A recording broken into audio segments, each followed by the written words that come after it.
And now we're live.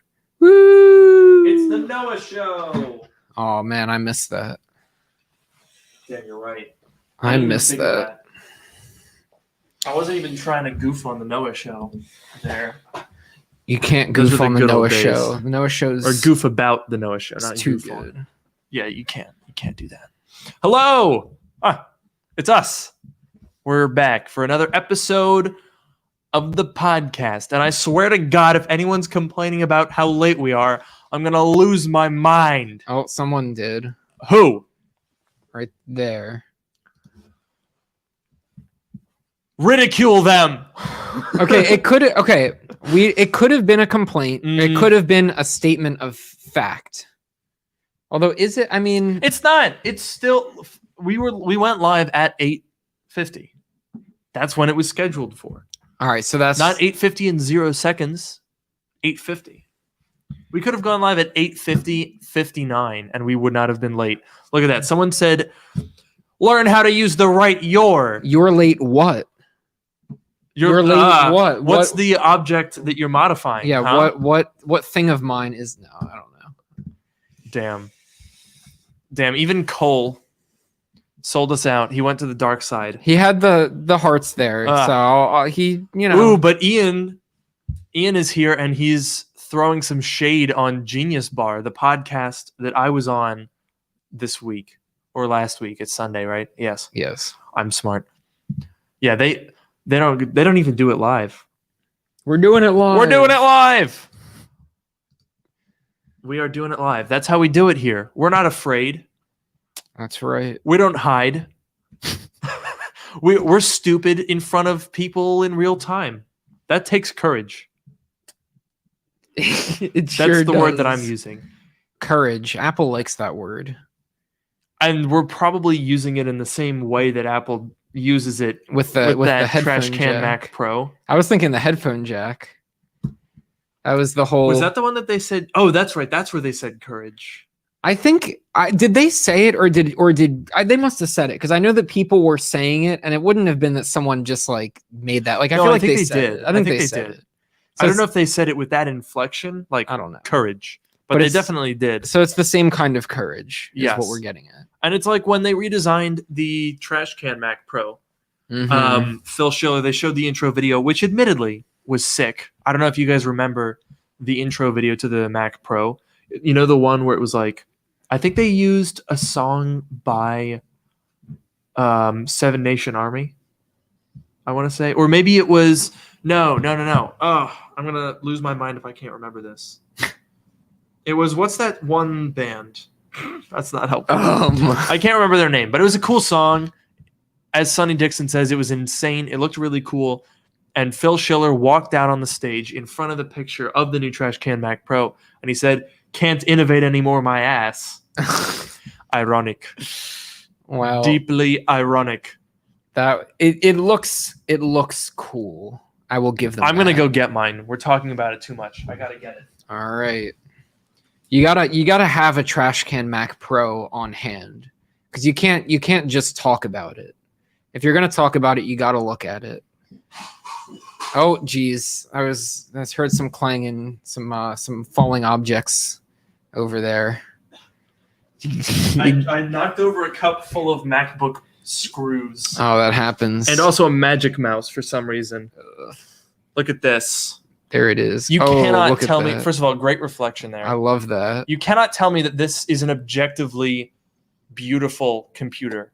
Like, it's bad, but it looks cool. It does look cool. You cannot literally, it is impossible to convince me that this is not like the coolest looking computer ever made. And it's heavy too. Yeah. It's a sturdy machine. It is a sturdy boy. And honestly, I gotta say, given Apple's track record with Intel, specifically with overheating, it's pretty good.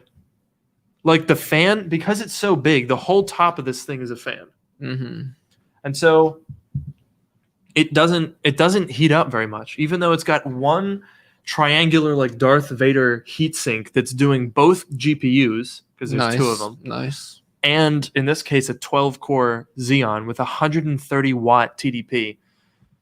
And it just kind of vibes. Even when running Cinebench and stuff, it sits at like 70 degrees, which is better than every single MacBook sits at 99. Oh yeah. Your MacBook. I like that. I like the heat. Yeah, I mean, yeah. That's another reason. Ugh. That's another reason why I don't want to upgrade. Damn it! It's You're really combining those two irritating factors. It's a aren't you? space heater in the Oh my God. winter, or a lap heater, I guess. Thank you, Jose. Someone said, "No way, Jose." Oh jeez, I'm Classic. sure he gets that all the time. Wow, and a super sticker. Wow. Very much appreciated. Jose Corona. Oh, we got to see. I want Thank to you very see much. what the super sticker was because it doesn't show on. Yeah, I wish we could StreamYard. see it. I'm gonna see if I can get. Is our internet playing tricks on us again? I'm sure it is. All right. Are you guys ready to see today's fun episode of how bad is our terrible internet that we pay $120 a month for? So we are rated for 1200 megabits per second. That's exceeding gigabit speeds, ladies and gentlemen. Indeed. Let's go ahead and run this. I'm going to point it at the camera so you can see. Wow.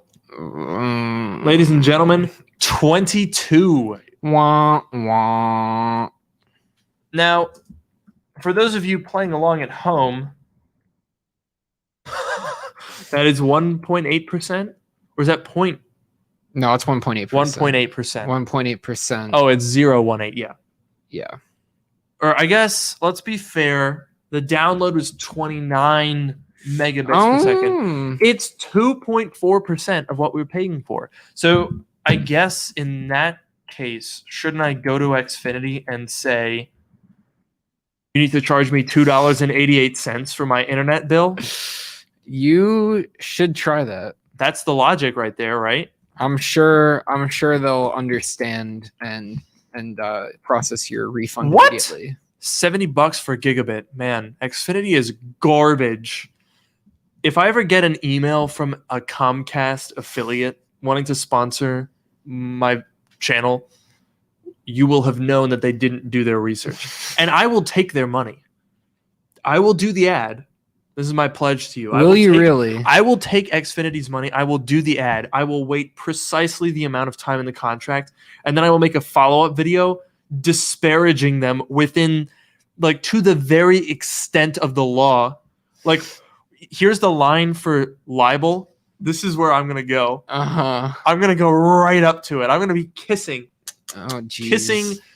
the libel law line. Well, that if for a libel, it has to be false. Right. Exactly. So think how much fun if you can say anything you want about Xfinity publicly, but it can't be false. You could basically say anything you want because they're just like Satan incarnate. That's legally defendable. I could go into court and be like, well, they are. Can you prove that they're not Satan incarnate? Probably not. They're proven that's guilty until proven innocent. Yes, of course. That's how I like to operate. That's what we do here in these United States. Oh boy, here we go. Now live on my channel. I don't know why I get an email when I'm live on my own channel. It literally says, "Ooh, come watch yourself." Well, what if someone hacks your channel and then they go live? Then you're gonna be okay. Then that would be useful if I check my email at that time. I don't have email notifications on because I feel like that would stress me out. Fair enough. Okay, I think we are ready to get cracking, as they say. Do they say that? Sounds like they say that. Think Oh, so. we didn't come up with a thing, did we? No. Oh no. Me when I come up with this on the fly.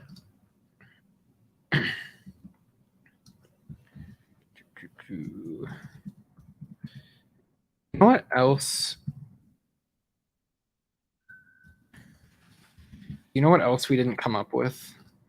What? I'm putting my phone on Do Not Disturb this time. Ooh. What else did we not come up with? The topics. Don't worry about it. Do not worry about it. Okay. All right, let's get started, shall we? Yes. Welcome to Dark Mode, the podcast that brings you sage advice from two technology experts. And that's not just what we call ourselves, it's what our moms tell their friends when the microwave starts streaming Apple events. I'm your host, Luke Miani. And I'm your host, Noah Rubin. On this show, we take questions from listeners, attempt to answer them to varying degrees of success, and maybe even have a laugh or two along the way. 3. That's our new max amount. Should we put that in? Because I think someone earlier, like a couple of weeks ago, they were like, you could maybe go up to 3. I think they did, and we said that we were going to discuss it, and we never did. We didn't discuss it. I guess we are now. Should we? I feel like a laugh or two is kind of it's like like an idiom almost, or just like a common, like a thing or two. But we could do a thing or 3. Is that what you're going for? A laugh or 3? A laugh or that sounds weird. I don't know. It doesn't sound right. Maybe it's if it's an idiom and we generate no laughs, then we can sort of get away with it. But I feel like if we bump it up to 3, then it becomes more of a guarantee. So maybe we should just stick with 2. I think so. That sounds good. We'll just be safe. Yeah. Now, right before we came on here today, I'm booking a rental car. This is exciting. I want to get this reservation booked in here. Because Noah, I guess we could explain, because this is going to affect the podcast. Yeah, we can start with that. So, yeah, I guess. Well, I'm going to be moving pretty soon, literally like 2 weeks. Yeah. So, if you've been following the channel for more than this year, you are probably familiar with where I used to film videos. That's where I've lived since 2019.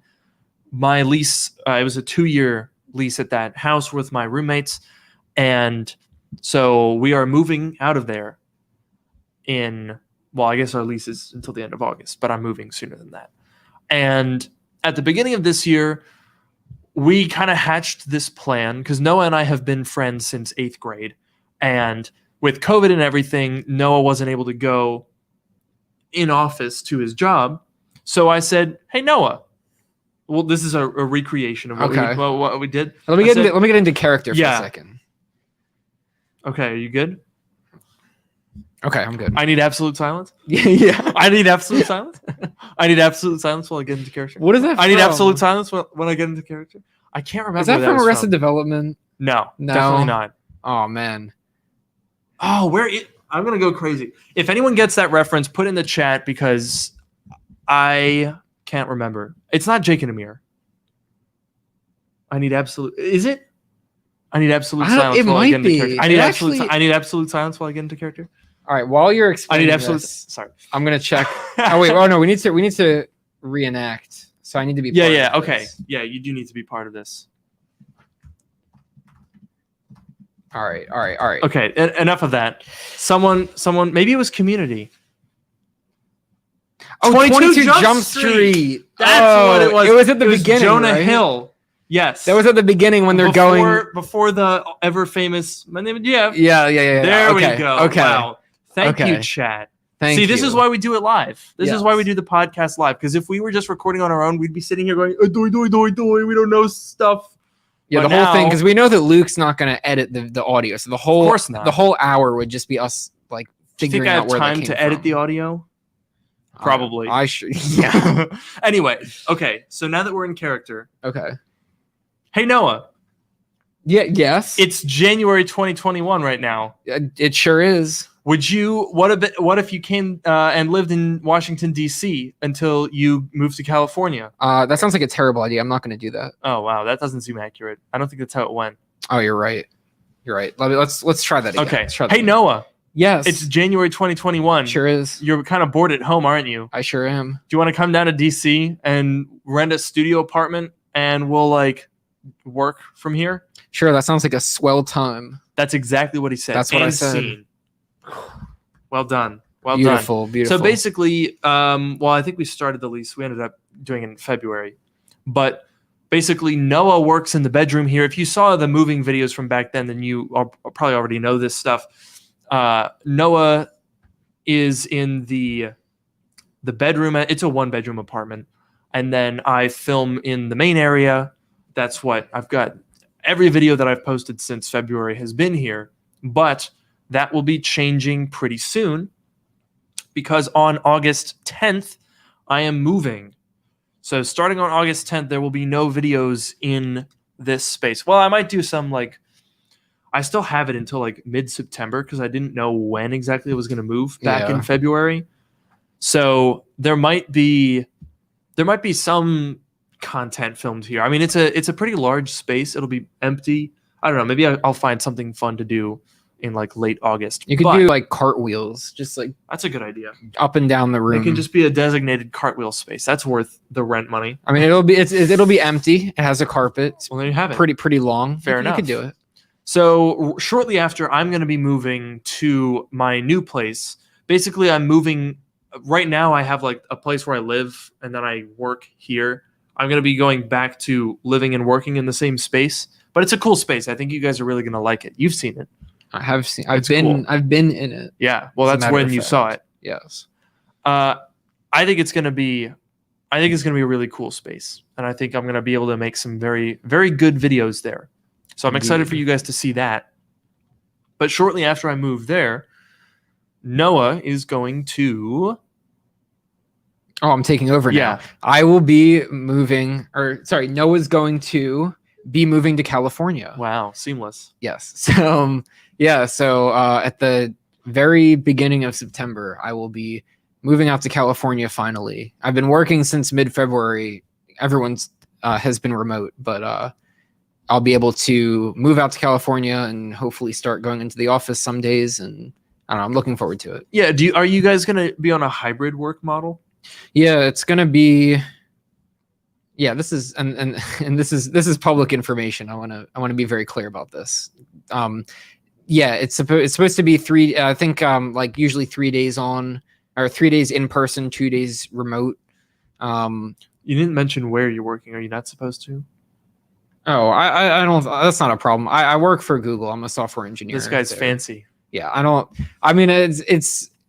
I'm fine with. I don't want to say because I don't want to sound like I'm bragging, but yeah, I know, I get it. But I can say that I work there. So, anyways, yeah. So I'll be moving out to California to work there, and hopefully we'll be able to start going in person.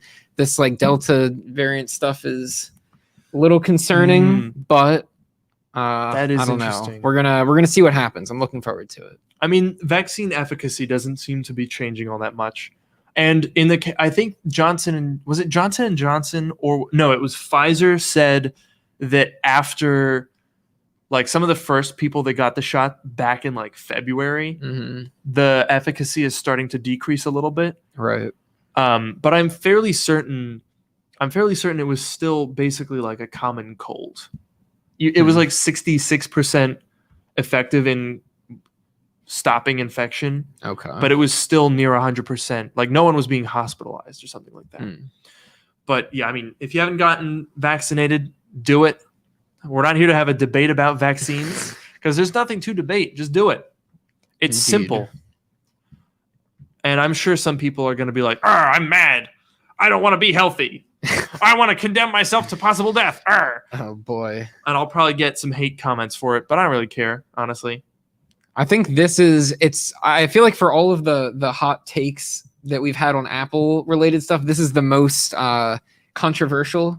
Yeah. And it shouldn't be. No, it's really, but it kind of is. That's actually a really good point. If you think about it, us joking about features on an M1X should be more controversial than getting a vaccine. Indeed. It's like getting a flu shot or taking an aspirin when you have a toothache. Mm-hmm. It's not controversial at all. And yet people are still ah! You should have seen people on Twitter when I was just hey, don't forget to get the shot. People are you're taking away my freedom. This is authoritarian government. And I'm what are you talking about? And some people were oh, I don't trust it. Oh, I don't trust it. Oh, it's been in development for 25 years, mRNA technology. Oh, it's arguably safer than normal live attenuated vaccines that are actual strains of the virus. But what do I know? I just looked it up, which they're apparently allergic to. Anyway, that was a tangent. Yeah. So yeah, Noah's moving to California, and I lost my train of thought. And I'm going to California. I feel like we should do some videos. I think we should. I don't see why not. I don't know what they would be about. I don't know. I mean, I'm gonna be there for a week or so, so I'm gonna basically be. I don't know what I'm gonna do from September 1st through 11th. I'm gonna be not here. There might just be like there might be some very random videos. We might do a vlog. I feel like it could be fun if we just go and like visited Apple Park. I've never been. Hopefully they would let us do a little bit of filming there. I don't know how that would work, but well, we could just film from the outside. Well, okay, you can't go into Apple Park, but we can go to the visitor center. It's dumb that we can't. Isn't the visitor center at Apple Park or the visitor center at the old? Well, either one, but there's a visitor center at Apple Park. It's outside of the spaceship, but you can see it's like just outside, so you can still see the spaceship, but you can't go in to Apple Park unless we should email Tim Cook and see if he'll let us in. He probably would. He would love to let you in. I'd be like, hey, can we come film a vlog? He would love to let both of us in. You, the leaker or leaker apologist. Let's say. You're a pro pro leaker, and then me the Google employee. Yeah, they would love to let us in. That's a great combination of people for Apple. They'd be like, yes, get in here, you two. Yeah. Get up on in here. They'd be like, sure, you can come in, but you can never leave. Yeah, them letting us in is basically just like Oppo research. Yeah. They hold us hostage to figure out what we know. Yeah. Oh no. Honestly, oh, I don't know. I feel like I always wanted to work for Apple as like a kid growing up because I was like, I liked it. I liked Apple. I still do. Fun fact. I think so. Yeah, you could say that. But I don't know. I kind of feel like it wouldn't. It just seems so. I feel like the work culture is serious and secret, and people don't know what they're working on. Did we talk about this on the stream, or was that just like? I don't think conversation. No, that was in a conversation. That was not. That was not on the podcast. No, it was not. But like, I don't know. From what I've heard, from sources that I've talked to, from other leakers who have talked to me about the sources that they've talked to, apparently a lot of the way Apple's culture works is because they really try to not have leaks. They still do, but they try very hard not to. And so people like don't even know what they're working on. Yeah. People are literally like working on especially hardware, I would imagine. Yeah. And don't even know what it is that they're doing. Or they might know that they're working on a UHS 2 SD card integration, but they don't know anything else about it. Right. And I feel like that would be kind of a bummer. I feel like if the whole fun of working in tech would be like you're working on this project and you know what it is and you're like, we're working towards this goal. I feel like that's where a lot of the fun would come from. Yeah. But when you silo it as much as they do, like the people that work on the design have no idea what the processor people are working on. Like the Apple Silicon team is totally separate people from the display team. Right. And I feel like that would kind of take the magic out of it. Yeah, I mean, to be honest, like it makes enough sense about it makes enough sense that like, okay, if you're working on the processor, you don't need to know what the thing's going to look like. I absolutely agree with you that it's fun when you know what's going on and you know what you're working on and you know how cool it's going to be and you know that people are going to love it and all that. I understand where Apple's coming from, but it does take some of the magic, like you said, away from it. And Ian Zelbo, you guys probably know him if you watch the channel because I've worked with him before. and he's worked with like John Prosser, amazing renders. That's a pretty good point. As a 3D render artist, which he wants to be for them, he gets to see everything, which is objectively true. I mean, I don't know. Maybe they silo that as well. It's entirely possible that you work on the renders without like labels on the products, or maybe you work on it without anything on the screen. I would imagine that they would want those things to be separate, you know? Right. Because if you're working on a product, you want everything to be somewhat modular. Like, you know, if you're working on the, like, think of it this way, right? If you're working on the next generation iPhone, you don't know what that version of iOS's default wallpaper is going to be. Right. So up until the very last moment, you probably just have a placeholder. Yeah. Something to think about. Also, I do want to go back to the vaccine real quickly because this is the most hilarious and dumb comment I've ever seen. I know more people who have died after having the injection than from the actual virus. Literally, like, nobody. I highly doubt, given that how many people have actually been, like, have died from it? I think it's less than a dozen. I honestly don't know. And even then, there's like associated, like, it's literally, I'm going to look this up now. How many people have died from the COVID vaccine? Let's find out. Selected adverse events. Oh man, it's going to take too long to find this, but I would guarantee, I would absolutely 100% guarantee that it's less than, how many people have died of COVID in the US? 600,000? Yeah, well, I think it's more than that. It's like 600 something thousand. That's my favorite thing. Someone on Twitter was basically saying this, like, oh, there's risks. Oh, there's risks. Oh, I'm risk averse, but in the wrong direction because I'm afraid of the vaccine instead of the disease. Mm-hmm. And look, someone just said 60,000. Someone said 4,000. Here's the thing. Even, first of all, 60,000 is 100% wrong. That is a complete fabrication. But think of it this way. Even if that was true, even if this very obviously wrong number was true, obviously you're going to still take that chance. Like, that's the thing that blows my mind. I've seen this 60,000 number a bunch. If you think about literally just like the most basic risk management, right? How many people, US COVID infections? I'm going to use actual specific exact numbers. 34.4 million total cases of COVID, 610,000 deaths in the United States. If we take your wrong number of 60,000 and completely disregard the fact that it's wrong, there have been 163 million fully vaccinated people.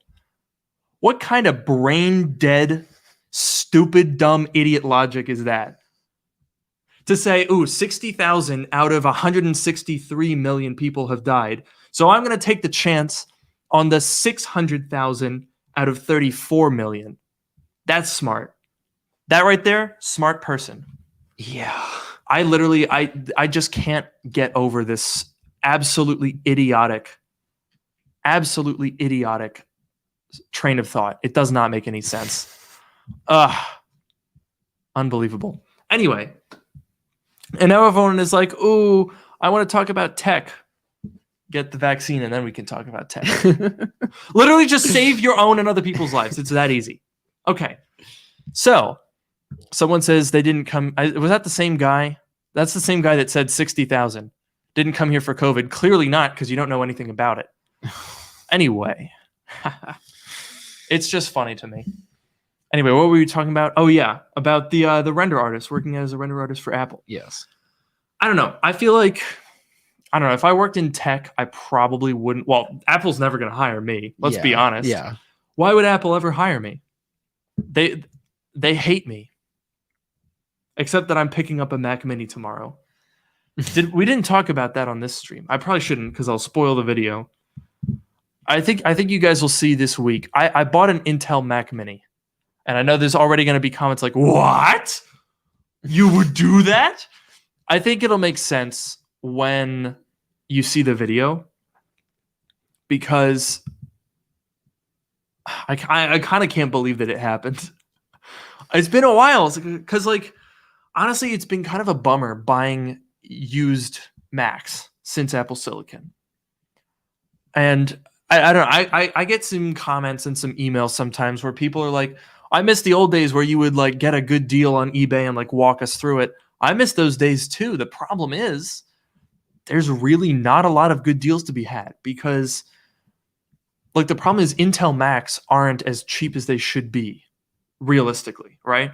Like you look at the 2020, the Intel MacBook Pro from 2020, right? Mm-hmm. Physically, externally identical to the M1 MacBook Pro, except for the emoji button on the F1 on the FN key. Yeah. That's the only physical difference on the outside, of course.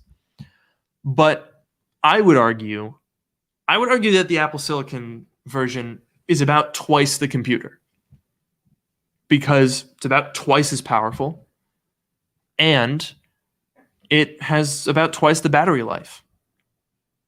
Because the Intel Macs would struggle to get 10 hours. You can push 20 on these new Apple Silicon models. But the problem is, I Google EB because the autofill doesn't work. Thank you. If I look up MacBook Pro, let's look up, we'll just filter. I'm on eBay, and we're going to filter for the Core i5 8th gen. Why does it stop at 5th gen?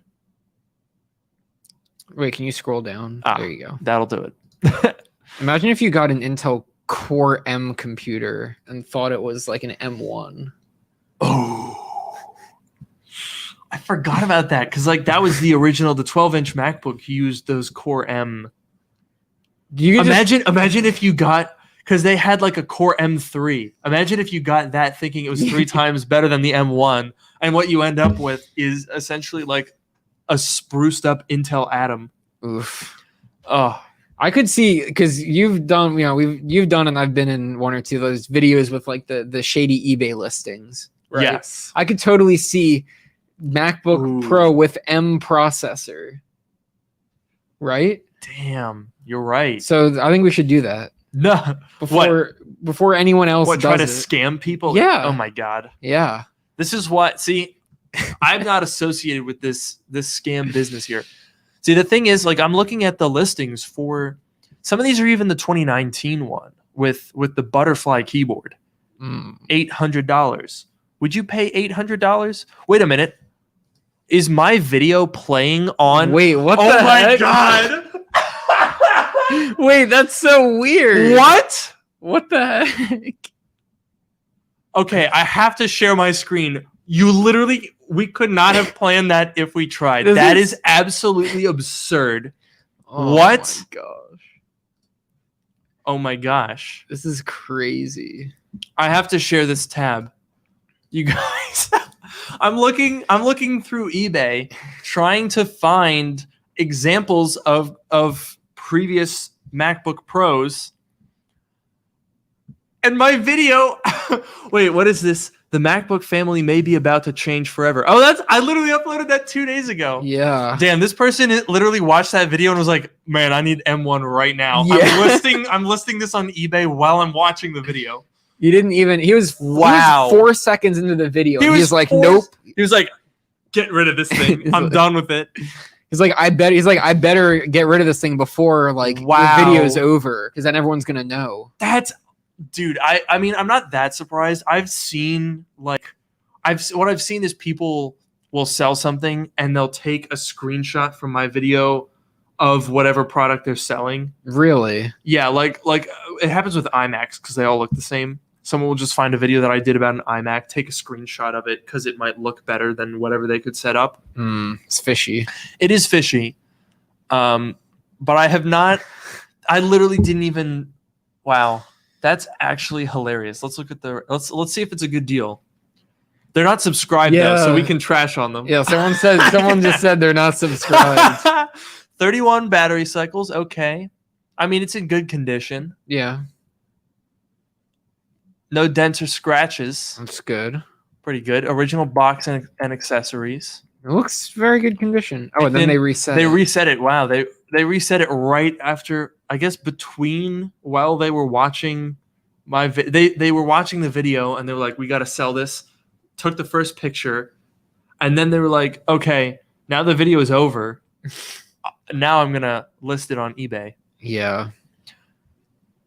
So, yeah, I mean, I guess this was upgraded then because you had to pay extra for 256 gigs in 2019. Seriously? Yeah. No. Yeah, it started at. Wait, is this the 4th Thunderbolt model? No. I could have sworn. Wait, 2.4 gigahertz. I think that's wrong. It should be 1.4. Really? Yeah. Uh-oh. Yeah, because it's yeah, look, it literally says on the back of the box 1.4 gigahertz quad core. Oh. I think they just put I love that you just- knew that. I know. That's great. Oh no. I honestly I probably know the processor speeds for every configuration of MacBook Pro. You could be an Apple. You could work for Like, Apple as an give me a Apple year. historian. Give me a year. 2009. 2009 there was 2.26, 2.53 and 2.66. I'm pretty sure. I'll take your word for it. Well, 2.26 and 2.53 were on the 13-inch. Of course. Anyway, point is, don't buy this. I feel bad because they watched my video. But if they watched my video, then they probably should have known better than to try to get 800 buckaroonies. Well, they did. First of all, they're not subscribed. Second of all, they watched it for 4 seconds, and then they realized that they had to. I honestly think they watched the video for 4 seconds, and then they realized, oh, I got to get rid of this thing ASAP. They probably did. I think that's what happened. Maybe they saw the product tray that I put in the video, and they were like, "Ooh, I'm gonna buy this right now." I mean, I don't know. Are people paying that? I mean, I guess it comes down to, like, when I look at these listings, $800. Here's one, $720, $875. $875 for a butterfly keyboard. Oh no. $872, $900, $900, $989 for a 2020. That's awful. Dude, that's literally $10 less than a MacBook Air that would absolutely annihilate it. Oh, geez. But I guess the question is, are people actually buying them? Because if they are, and you have one of these things, then do it. Yeah. Honestly. So it looks like today's the 25th, right? Yeah. So today someone bought a 2019 13-inch. Again, they misquoted that 2.4 gigahertz. I don't think that's correct, unless this is a 4-port model. Oh, no. Anyway, they sold that with the upgraded SSD for $883. Gosh, I feel bad for the people that are buying these. Here's a 2019 that sold for $670. I still wouldn't buy that. How about this one, 317? Oh, parts only. Yeah, I think that one's pretty toasted.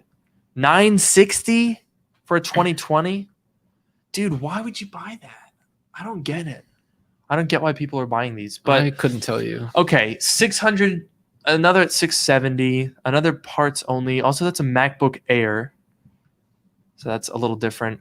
I mean, I guess people are buying them. If you have a 2020 Intel MacBook Pro and you can squeeze 900 out of it, then honestly, I would do it. If you can, because, like, honestly, here's I've done this before. Okay. This is a pro tip. We're actually going to give tech advice right now. Uh-oh. If you are a technology person, this is advice for you. If you have an Apple device, or really any device, that you want to sell, but you're not, like, trying to sell it immediately. Like, in this case, you have a 2020 Intel base MacBook Pro, 256, 1.4 gigs i5, gigahertz i5. You got the 8 gigabyte of RAM. Basically the standard one. You paid $12.99 for it, or maybe you got it with a student discount or something. And you're like, man, I should have held out for M1. And you're thinking about doing the upgrade, but you don't necessarily know if you can sell it. just list the computer for sale. Like, I feel like a lot of people, when they list a computer for sale, like wipe it, format it, put it in the box, get it all ready. Why you don't have to do that. That's the nice thing about eBay. You can just take a picture of your Mac as it is, maybe put it to the default wallpaper, clean up your desktop, make it look like it's not in use. Take all the pictures, put the listing, put it at your asking price, and just let it chill. If you're, chances are the listing's going to be free. You have to be like I don't pay for eBay listings still. You have to list like a pretty ridiculous amount of stuff to actually pay. I didn't know for that the listing. I didn't know that some people had to pay for listings. Yeah, like if it's your actual business beyond a certain amount, it's like $1 a listing or something like that. But they just have you do that. Interesting. But if you're an average Joe or an average Walter or an average Tim, but no one else, then yeah, I mean, just take pictures of it, list it before you've wiped it while you're still using it, wait for it to sell, and then, or if it doesn't sell, then I guess that answers your question. If it's like, oh, I don't know if I can get $900 for my Core i5 MacBook Pro, find out if you can, and if you can't, then hold on to it. Yeah. But if you can list it and sell it for $900, then congratulations. You've made out like a bandit. You've gotten away with highway robbery. Yeah. Honestly. Like, obviously, everyone here, I'm not encouraging you to buy an Intel MacBook Pro for $900.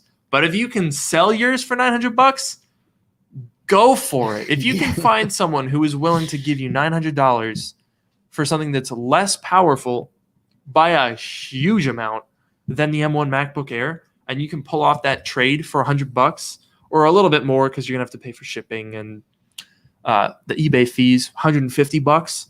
Absolutely, every day of the week you should take that upgrade, and that's probably not a chance that you're gonna get again. In all honesty, That's true. because it's not gonna last. It's a bubble that is bound to burst. Same thing goes for the 15 inches. I mean, it's hard because you can't trade to anything. But like the only reason that people are still buying 16-inch MacBook Pros right now used on eBay is because there are no Apple Silicon alternatives. As soon as the M1X is out and is like available, there is going to be, I think at that point I might even make videos revisiting Intel 15-inch because I can't see a world where they don't depreciate massively. Yeah. I don't know. I guess we should already be seeing that from M1, but we're not. So maybe it won't happen right away. I don't know. I mean, I guess Very there are some people who still want or need Intel processors. It is weird that there's selling prices on eBay were so high, but I think they're gonna go down. I just had a thought. What if you buy a refurbished? Could you get away with a straight trade? That would be insane. You can buy a MacBook Air for $850 from Apple right now, refurbished. Holy moly. If you have an Intel MacBook Pro, one of the 2020 or a 2019 model, and you can sell it for $850, $900, and then buy a refurbished M1 MacBook Air for $850, and basically have like under $100 to do that upgrade, you should absolutely take that gamble. It's not even a gamble. You don't lose anything. If no one buys it, then you just keep using what you're using. Yeah. Dude, that's ridiculous. I guess, honestly, that's pretty good advice, I think. Because I get a lot of comments from people that are like, man, I really regret the Intel Mac that I bought in 2019 or 2020 before the transition was announced. You might be able, it's like a get out of jail, it's a do-over card. It's actually pretty funny that you suggest like listing it on eBay, because I didn't even think about that. But it's like, what's like the worst thing that happens is no one bids on it or no one buys it. Yeah, and then you just keep it. But like, you have nothing to lose. If someone bids on it, you're good to go. You can also price it like, I don't know. I don't like to price things super high because then people won't even click on them. But you find whatever people, the highest amount that someone was willing to pay. So in that case, it was like $989 people were paying somehow for the 2020 Intel MacBook Pro. So list it at $989, allow best offers. You can set a price point below which it's going to automatically decline, and above which it's going to automatically accept. So if I had an i5 MacBook Pro right now, I would list it at $999, or $989, because that's what other ones were at too. Okay, maybe even undercut it, do $979. I would list it to automatically accept anything above $900. Okay, because at that point you're already getting away with the crime. Just take your winnings and go. Yeah. I would set it to automatically decline anything lower than $800. Okay. Because lower than that, you're going to have a tough time working them up to the point where you're getting a really good deal out of it. Maybe $750 you could set as your minimum, and then try to negotiate north of $820, and you'd be sitting pretty. All right. It's hard to pass that up.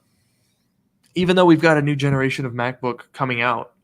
The video that inspired him to sell that computer was talking about the 22 round of MacBook Pro.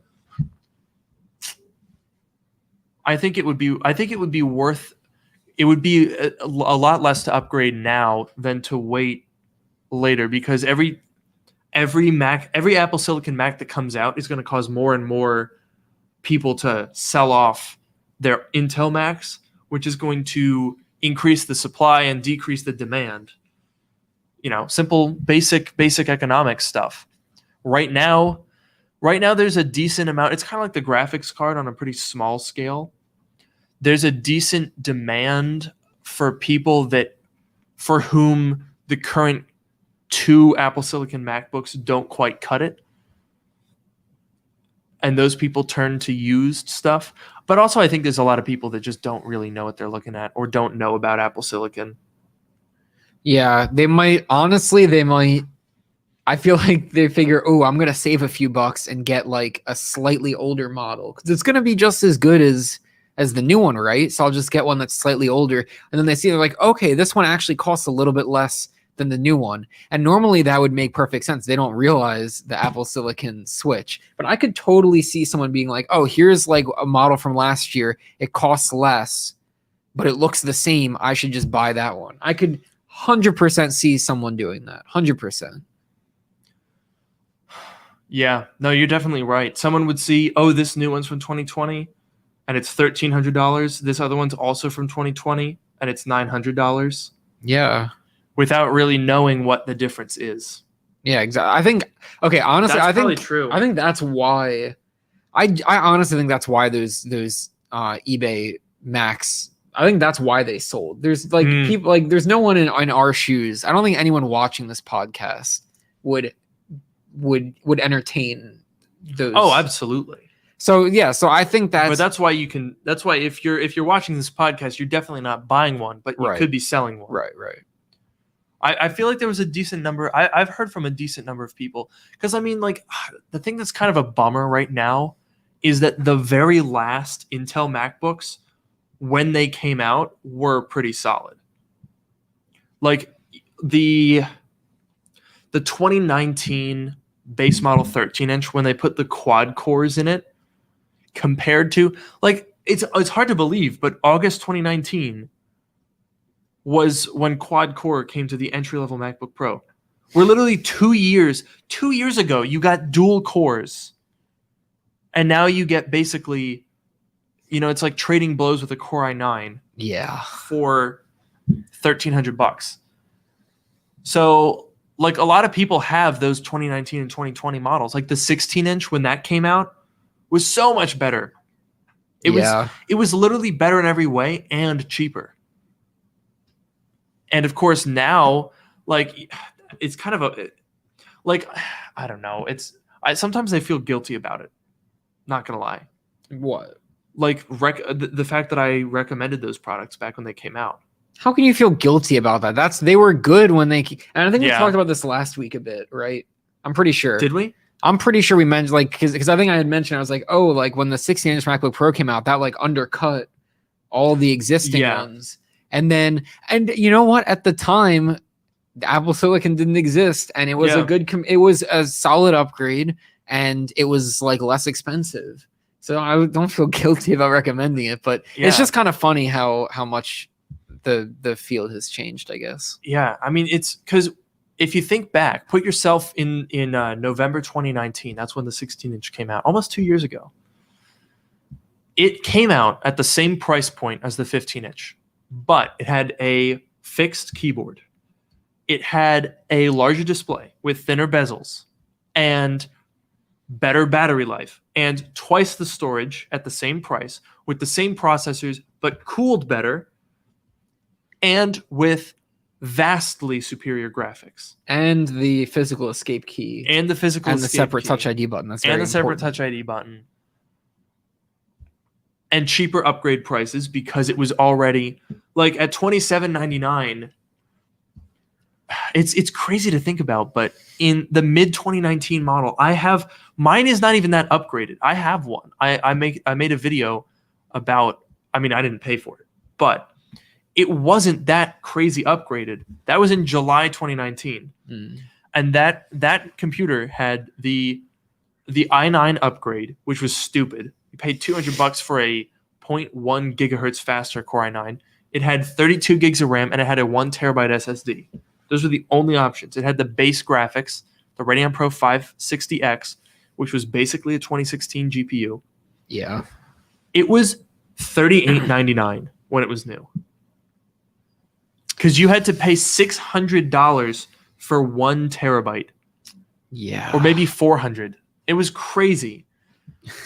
And then the 16-inch that replaced it was like $800 less for the same tier with 32 gigs, a terabyte, but it had better graphics and it was faster. And it's crazy. It's absolutely incredible to think about how now that is a bad deal. Because now if you spend $2,400, you're spending over $1,000 more than the M1, and you're getting a worse CPU. Significantly. That's unreal. Yeah. How much are 16 inches going for? I did a video on this, and they were like, they had weirdly depreciated more proportionately than the 13 inches, which is weird. Doesn't make sense. That is weird. But basically, and if you're watching along at home, actually, I guess I could share my screen and just show how I do these searches. Yeah. Because the conventional wisdom when you do an eBay search is to look up the model that you're looking for, like MacBook Pro 16-inch 2019. But I like to do it in a more roundabout way. I go MacBook Pro, and then I refine the processor to Core i9 9th gen. You can see there's 443 of those. That's a lot. Wow, that's a lot for a 2-year-old device. Yeah.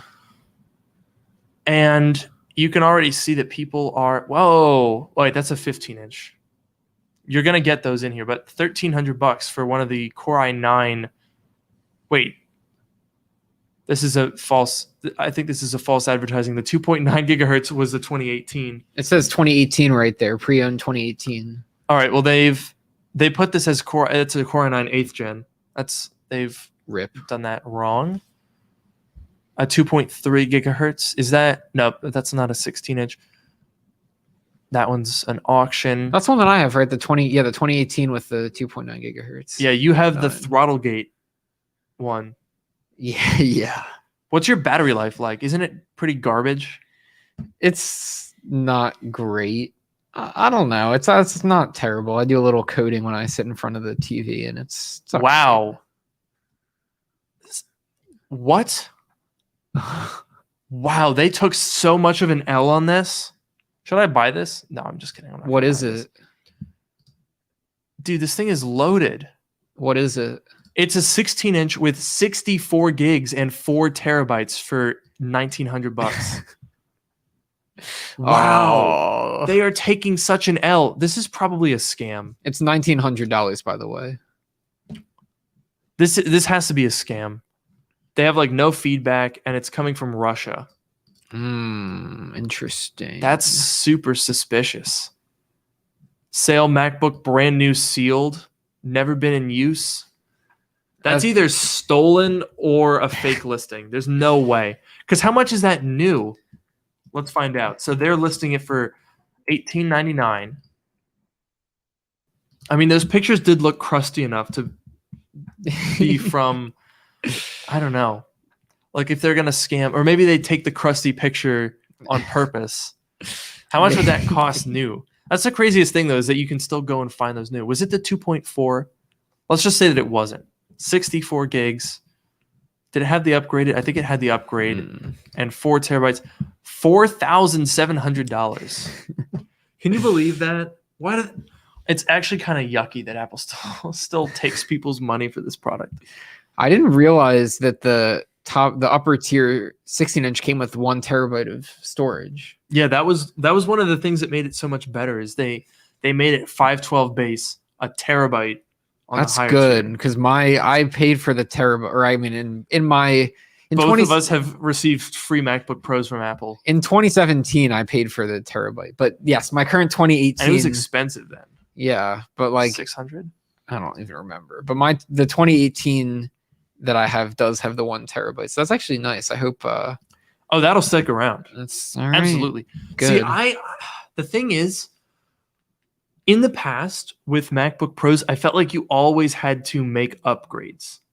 Like in 2018, when the base model, or even in 2019 before the 16-inch, when the base model had 256 gigabytes of storage for $2,400. Yeah. Which is such a mega oof by today's standards. Yeah, no good. And it came with the 555X, 2 gigs of VRAM. Literally 2 gigs of VRAM. Nice. For $2,400. Like back then, you always needed to go for upgrades. You always had to pay for storage. You had to pay for, well, I guess you couldn't pay for RAM until 2018 anyway. You had to pay for the i9. I think with Apple Silicon, you don't really need to do that anymore. Yeah, I mean, you can if you want to, but like the 16-inch with the M1X, there's going to be 2 tiers of that. I would hazard a guess. Oh, this is actually interesting.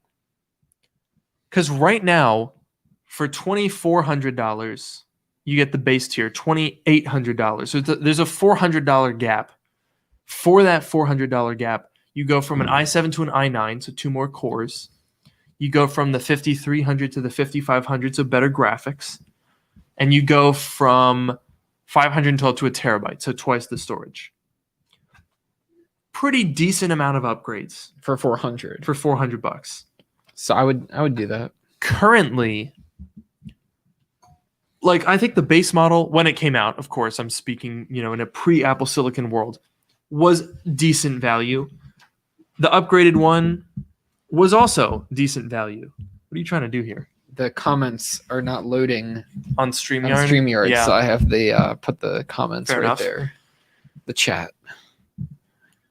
So like that was like, either of those options was pretty good. There was no like, oh, this one's obviously better. But I do have to wonder that with Apple Silicon, like all of the processors are basically the same. Mac Mini, MacBook Air, M1, MacBook Pro, iMac, that all are very, very similar and they all perform very, very similar. I would imagine, between the base model and the upgraded one, you'd get more storage, you'd get more graphics cores. That's a thing that we've heard about for a while. What else do you get? I feel like that's not $400 worth of upgrades. You know what I mean? Yeah, I mean you'd be fine with what they're giving you. Maybe okay. How about this? At $23.99, you get the M1X or whatever it's called. You get 16 gigs of RAM. You get 16 GPU cores. You get 512 gigs of storage. Okay. For $27.99, you get the M1X. You get 32 graphics cores. You get 32 gigabytes of RAM. You get the RAM upgrade. If you're not getting a CPU upgrade, maybe you get a RAM upgrade and the 1 terabyte. So you're saying for, was it $200 more? 400 more. Oh, 400 more. 400 more, you get the more graphics cores, you get more RAM, and you get the more storage. I would do that. 100%. I would do that. Would you do it? I was going to say, would you do it without the upgraded RAM? But then you would just buy the base model and you'd be very happy. I think, honestly, for most people, these new M1X things are going to be so good that you're going to be able to just grab a base one, upgrade the storage if you need it, and call it a day. Of course, I'm going to be testing this, but I honestly, like the M1 MacBook Pro, I would skip a RAM upgrade. 16 is fine, honestly. 16 is, if you need it, you need it. But the 16-inch is not going to have less than 16 gigs of RAM unless they also make it cheaper, which they're not going to do. Right. So 16 gigabytes of RAM is going to be very adequate, especially with the unified memory architecture. Honestly, that's, job done. Yeah, I don't know. I'll be very interested to see what upgrades they offer and what pre-configured packages they have. But I don't know. The base model is a very solid option with Apple Silicon. I want to bring up a point that Ian was making here in the chat. He said, I think the graphics upgrade will be much more. $400 for just RAM and storage, I think. Currently $200 for each. So Ian is saying that from the $23.99 to the $27.99 model, the only difference would be bumping up to the RAM and bumping up the storage. I'd probably still do that. I don't know. I have my terabyte, and I guess I'm not going to have boot camp anymore, but I hate when I'm running low on space and I have to micromanage my files and move stuff off. I don't know, the terabyte. Oh, I'd have to think about it again. In a post boot camp world, I have to think about it again, but I don't know. Oh, I'll make Ian a mod eventually. I got to make him do that. Fun guy. Anyway, yeah, that's interesting. See, so the thing about that, I do want to speak quickly on this. Mhm. We're running out of time here, but I know that people ask me because Apple's configurations somewhat don't really make a ton of sense sometimes. Let me pull up another screen share here. I can't see the button. Okay, so here's what's weird. The weirdest thing is going to be with the 14-inch compared to the current M1, which we don't think is going to go anywhere anytime soon. Probably by 2022. In my latest video, I basically proposed. I'll wait to explain this to you because I think you're going to like it. So right now, we're talking about storage and RAM, right? Apple charges $200 to go from 256 to 512 gigabytes of storage. Oof. That's the only difference between the two M1s that you can buy is that storage. Oof. Yeah, it's a pretty big oof. They also charge $200 for more RAM. But here's where it's weird. Right now, the higher tier Intel MacBook Pro, which is sitting down here at the bottom, forgotten and lost. The poor thing. Mm-hmm. It's $17.99. Now, obviously, this is a terrible value now because you're getting a quad-core Intel chip.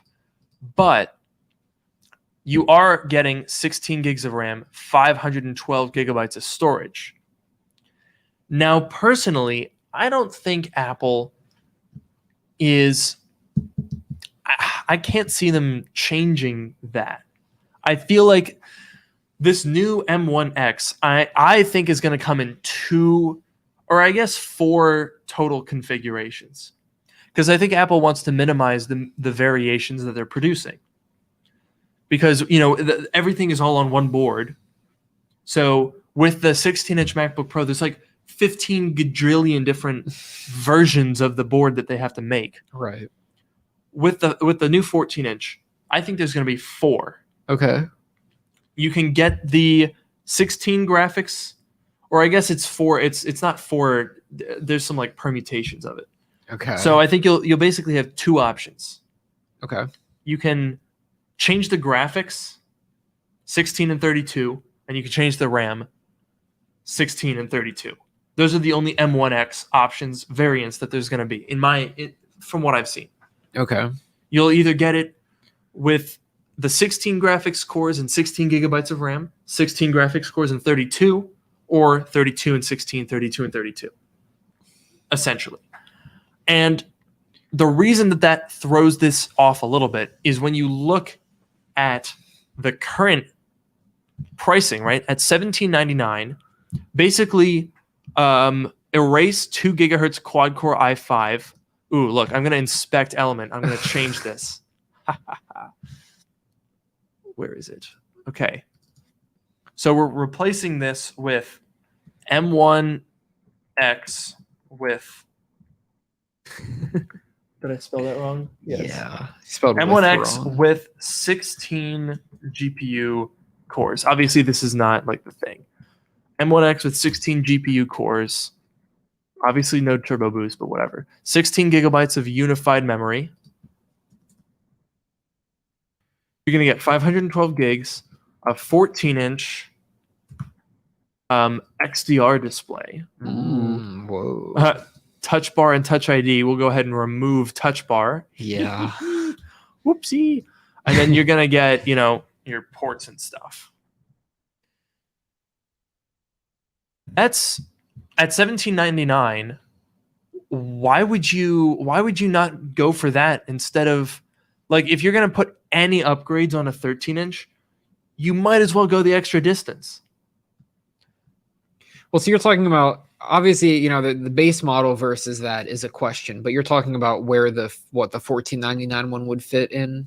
Not even that, but like so for $17.99, you get the 16 gigs and you get the 512. Right now, if you add the same options, 16 and 512, you're already spending $16.99 on an M1. Why would you not spend the extra $100 to get more ports, no touch bar, a larger display, mini LED, more powerful processor, more powerful graphics, better battery life, and a new design for $100?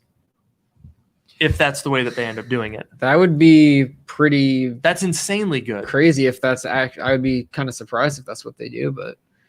I don't... But okay, but so fair enough. The base model obviously has its place for some people, but if you're going to get upgrades... And that's... I don't know. That would be crazy if that's what actually happens, right? That would be... I mean, I don't... It's not impossible, because on the other hand... I guess the counter argument would be, oh, well, they're just going to make the M1X $2,000. I don't think so. That's a really huge price jump. Like, basically, like, there's going to be a little bit of overlap in a lot of Apple's products, but it comes down to, you get the MacBook Air, or, there's a $300 gap between the MacBook Air and the MacBook Pro. And then there's a $200 gap in the two different versions. And then there's another $300 gap, and then another $200, and then another $400, and then another $400. Apple doesn't do, $12.99 and then $2,000. That's a $700 jump. True. The whole and as I'm, what I was just talking through, it sounds like it's cannibalizing the M1. But in reality, it's selling more M1Xs at higher prices. And you could still justify having a base M1. Well, honestly, at that point, just don't buy the M1 MacBook Pro. And that basically is the hypothesis for my video. I'll leave everyone with this. I think the 13-inch M1 MacBook Pro is doomed. I think that it is going to be discontinued. Oh, man. Because remember how we've seen this whole colorful MacBook? It was like super thin. It had, the colors from the iMac with the white keyboard and the white bezel. I think that is going to replace the M1 MacBook Pro. Everyone's been reporting on that, like this is the new MacBook Air. Mm-hmm. I don't think it is. I think the MacBook Air is not going to get changed. Interesting. I think there's going to be an M2 chip, and it's going to be in that, and it's going to be $12.99, and it's going to be called MacBook. Interesting. So the MacBook Air you think is going to stay as it is. The 13-inch Pro will become the MacBook. Yep. Interesting. Wouldn't that? Because at that point, like right now, when you compare MacBook Pros, it just doesn't. The 13-inch doesn't feel right anymore. It doesn't seem like it fits. But if the alternative isn't necessarily like, yes, it's not as performant and maybe it overlaps with the 14-inch when you spec it out, but it's if you don't call it a MacBook Pro, you kind of angle it differently, like the iMac, and then it's not overlapping as much because it's different product segments. Yeah. Final thoughts before we go? What do you think of that theory? I think that's a very compelling theory. I think we'll have to see what happens. I'm also very glad that we gave some actual advice, some actual tech advice. We did. Today. That was new for us. Was that like a first? Maybe not a first, but it's a rare Top 10. occurrence for this first 5 for this podcast on Sage tech advice or whatever it is. I feel like a lot of the same people watch it. I think we got kind of like got a cool crowd. I feel like people kind of come here and hang out, and I like it. Yeah, we have a good time. Oh, and I wanted to just say, I know we're over time. We're going to stop in just a second, but there were questions. We were talking about the whole moving and whatever. Question about the history, or not the history, the future of dark mode. Yeah. So yes, we're going to keep doing it. Obviously, we'll be in different places, but we are planning to keep doing it. So yeah, we'll basically just be connecting remotely. It probably won't be as like seamless as our current set. I feel like this is a pretty good podcasting background. Like, two of us sitting here, no audio delay, no headphones. Yeah, just chatting into our mics. But I mean, it's not going to be that different. Yeah, almost every other podcast is doing it remote. I feel like it won't be that crazy. Also, that app. Oh yeah. Well, I've said too much. We'll pitch that to you guys when the time comes. But we have an idea for how to add a pretty interesting spice to the podcast. Indeed. And I think you guys are going to like it. So, without any further ado, not really. That's not the right sentence. That's like a beginning phrase. This is an ending phrase. With that being said, we must bid you all adieu. Yes. I have been your host, Luke Miani. And I've been your host, Noah Rubin. Have a great night.